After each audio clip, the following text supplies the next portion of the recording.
Ibinaba na po ng Pag-asa ang public storm warning signal sa bansa na naunang itinaas dahil po sa tropical storm na Odette.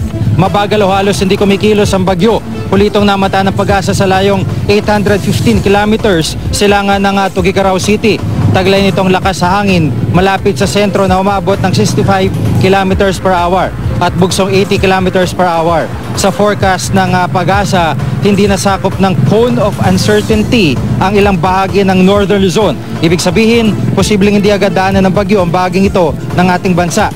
Sa track naman po ng Weather Central, posible itong lumakas at maging isang typhoon sa araw ng Huwebes. Patuloy na palalakasin ng bagyong Odette ang hanging habagat na magdadala ng ulan sa Southern Luzon, Visayas at Mindanao. Sa datos naman ng Weather Central, katamtamang lakas ng ulan at makulimlim na papawirin ang mararanasan sa Southern Luzon bukas. Mas maliwalas na papawirin na posibleng samahan ng mahinang ulan ang mararanasan sa iba pang bahagi nito. Sa Metro Manila, malaki rin ang tsansang may mabuong thunderstorm, lalo na sa hapon at gabi. Katamtamang ulan ang inaasahan sa malaking bahagi ng Visayas.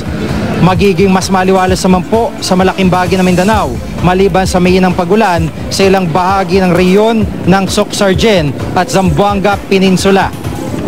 Dahil pa rin sa hanging habagat na pinigting ng bagyong Odette, posibleng umabot sa 4.5 meters ang taas ng alon ng seaboard sa Occidental Mindoro at Palawan. Babala po ng Pag-asa, iwasan muna ang mga nabanggit na baybayin. Para po sa iba pang update, bisitahin ng GMA Weather webpage, Twitter at Facebook page.